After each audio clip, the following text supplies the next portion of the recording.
আসসালামু আলাইকুম। কি মজার রেসিপিতে আজকে শেয়ার করব খুবই সামান্য উপকরণ দিয়ে একেবারে পারফেক্ট আর সহজ একটি কাচ্চি বিরিয়ানির রেসিপি। আর তোমরা তো দেখতেই পারছো বিরিয়ানিটা কতটা ঝরঝরে হয়েছে, আর গোশটাও কিন্তু দেখো কাঁটা চামচ দিয়ে খুব সহজেই খুলে যাচ্ছে। আশা করি রেসিপিটা তোমাদের অবশ্যই ভালো লাগবে।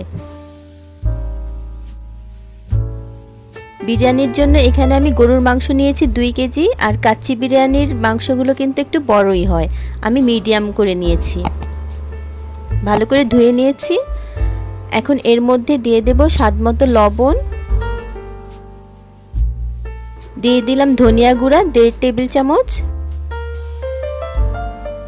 দিয়ে দিলাম স্বাদমতো লাল মরিচের গুঁড়া, গরম মশলা অথবা বিরিয়ানির মশলা দিলাম 1 টেবিল চামচ, আর এখানে টালা জিরা গুঁড়া 1 টেবিল চামচ, আর এখানে দিয়ে দিলাম 1 টেবিল চামচ পরিমাণ টেস্টিং সল্ট। এতে স্বাদটা একেবারে দোকানের মতো হবে, তোমরা চাইলে বাদ দিতে পারো। দিয়ে দিলাম হাফ কাপ টক দই, দইটা বরফ করা ছিল তার জন্য এরকম লাগছে। দিয়ে দিলাম 1.5 টেবিল চামচ পেঁয়াজ বাটা, আর আদা আর রসুন একসাথে বেটে নেওয়া দিলাম 3 টেবিল চামচ, বাটা জিরা দিলাম 1 টেবিল চামচ পরিমাণ,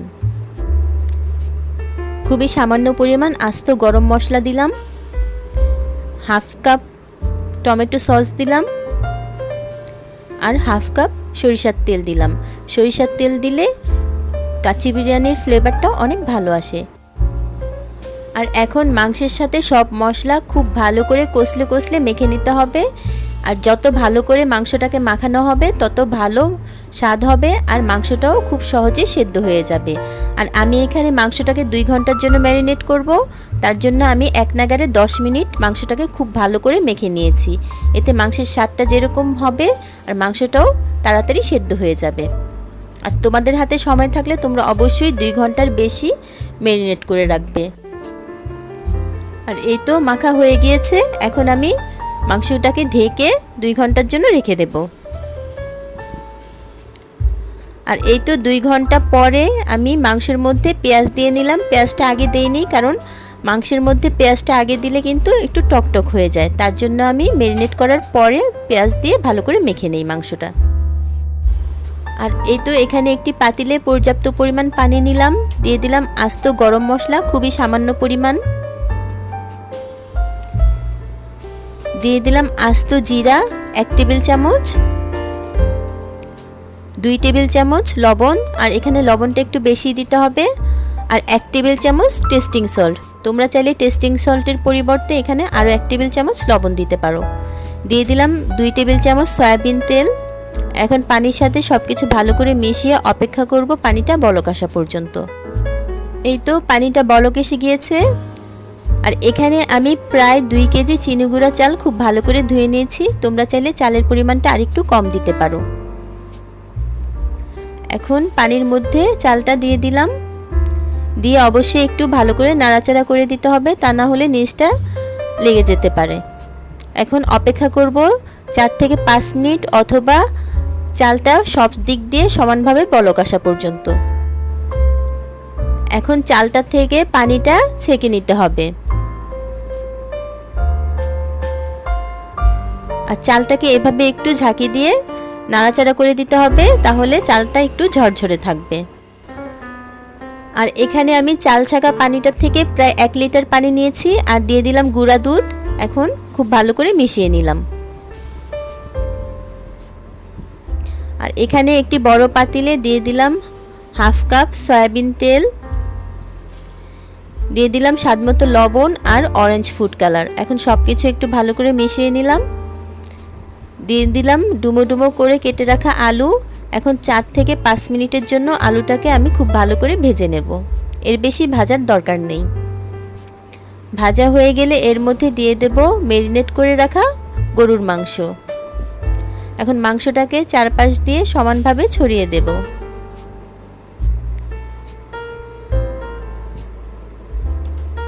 ছড়ানো হয়ে গেলে এর মধ্যে দিয়ে দেব সেদ্ধ করে রাখা চালটা।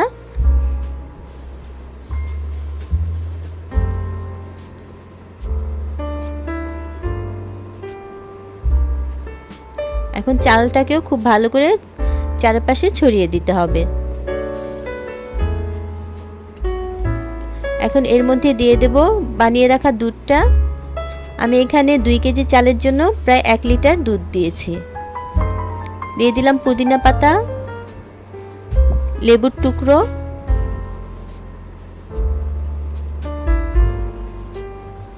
এখানে আমি কেওড়া জলের সাথে সামান্য পরিমাণ অরেঞ্জ ফুড কালার মিশিয়েছি, সেটা দিয়ে দিলাম। দিয়ে দিলাম পেঁয়াজ বেরেস্তা,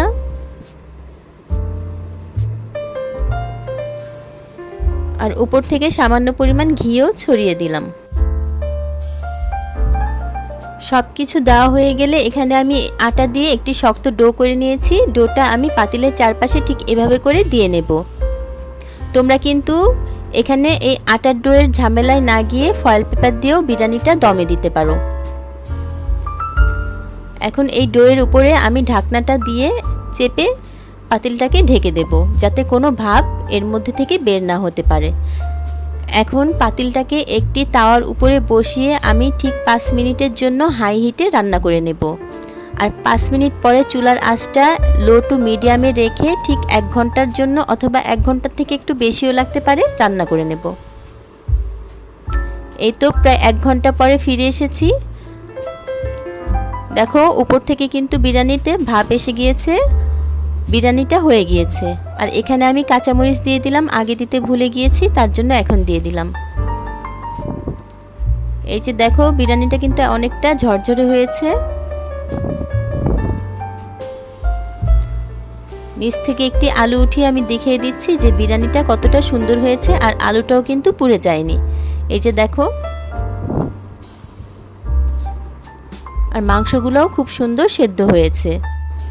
আর এর মধ্যে মাংসটা যদি মনে হয় তোমাদের কাছে যে আরেকটু সেদ্ধ হবে, তাহলে কিন্তু পাতিলটাকে আবারও ঢেকে 10-15 মিনিটের জন্য ভাপে দিতে হবে।